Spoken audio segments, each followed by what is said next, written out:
नमस्कार दोस्तों, अच्छे लोगों के साथ हमेशा बुरा क्यों होता है। गीता में श्री कृष्ण ने दिया है अर्जुन को इसका जवाब। अच्छे लोगों के साथ हमेशा बुरा क्यों होता है, वहीं जो लोग बुरे कर्म करते हैं और अज्ञान की राह पर होते हैं वो खुशहाल दिखते हैं। श्री कृष्ण ने इसका जवाब गीता में दिया है। गीता सार। आपने महसूस किया होगा कि जो लोग अच्छे कर्म करते हैं वो परेशान रहते हैं, वहीं जो बुरे कर्म करते हैं वो खुशी से रह रहे होते हैं। अच्छे कर्म करने वाले परेशान होते हैं कि आखिर उन्हें इतनी परीक्षा क्यों देनी पड़ रही है, जबकि जो अधर्म की राह में है वो खुश हैं और जिंदगी का लुत्फ उठा रहे हैं। अगर आपके मन में भी ये सवाल आया है तो आज हम आपको इसका जवाब देंगे। ये जवाब वो है जो भगवत गीता में लिखा है और श्री कृष्ण ने अर्जुन को दिया था।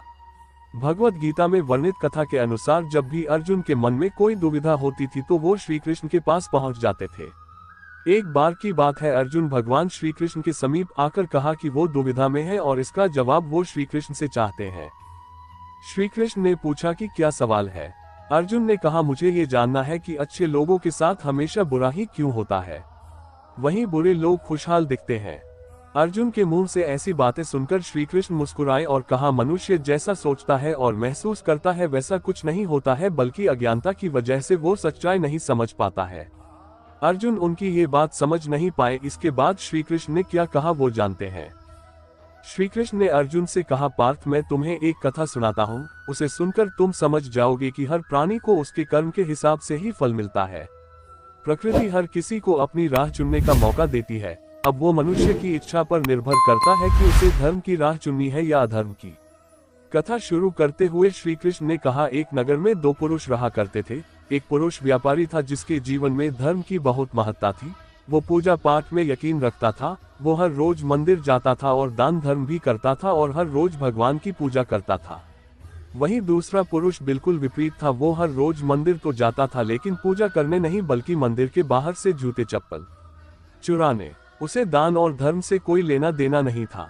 समय बीतता गया और एक दिन बहुत जोर की बारिश हो रही थी। इस वजह से मंदिर में पुजारी के अलावा कोई नहीं था।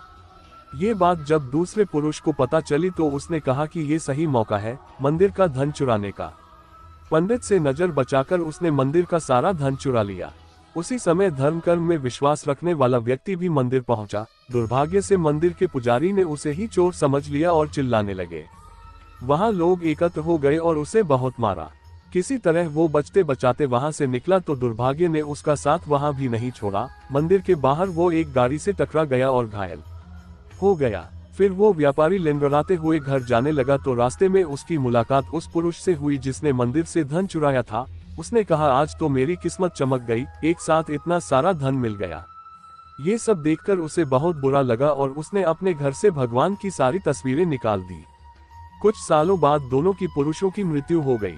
मरने के बाद जब दोनों यमराज की सभा में पहुंचे और भले पुरुष ने दूसरे व्यक्ति को देखा तो उसे बहुत गुस्सा आया। उसने क्रोधित होकर यमराज से पूछ ही लिया, मैं तो हमेशा अच्छे कर्म करता था, दान में विश्वास रखता था, उसके बदले जीवन भर मुझे अपमान और दर्द ही मिला और इस व्यक्ति को नोटों से भरी पोटली, आखिर ऐसा भेदभाव क्यों। इस पर यमराज ने कहा, पुत्र, तुम गलत समझ रहे हो। जिस दिन तुम्हारी गाड़ी से टक्कर हुई थी वो दिन तुम्हारे जीवन का आखिरी दिन था, परंतु तुम्हारे अच्छे कर्मों की वजह से तुम्हारी मौत सिर्फ एक छोटी सी चोट में बदल गई। तुम इस दुष्ट व्यक्ति के बारे में जानना चाहते हो। दरअसल इसके भाग्य में राजयोग था, मगर इसके कुकर्मों और अधर्म की वजह से वो सिर्फ एक छोटी सी धन की पोटली में बदल गया। कथा सुनाने के बाद श्री कृष्ण अर्जुन से कहते हैं, पार्थ, क्या अब तुम्हें तुम्हारे सवाल का जवाब मिल गया। ऐसा सोचना कि भगवान तुम्हारे कर्मों को नजरअंदाज कर रहे हैं, ये बिल्कुल भी सत्य नहीं है। भगवान हमें कब क्या किस रूप में दे रहा है मनुष्य को समझ में नहीं आता है, मगर आप अच्छे कर्म करते रहें तो भगवान की कृपा हमेशा बनी रहती है। इसलिए अपने अच्छे कर्मों को बदलना नहीं चाहिए, क्योंकि उसका फल हमें इसी जीवन में मिलता है। इसलिए मनुष्य का फर्ज है कि वो हमेशा अच्छे कर्म करते रहें, क्योंकि श्री कृष्ण ने गीता में भी बताया है कि किसी के द्वारा किया गया कर्म बेकार नहीं जाता है, चाहे वो अच्छा हो या बुरा। दोस्तों, आज की वीडियो कुछ आपको पसंद आई हो तो वीडियो को लाइक कर देना, चैनल को सब्सक्राइब कर देना।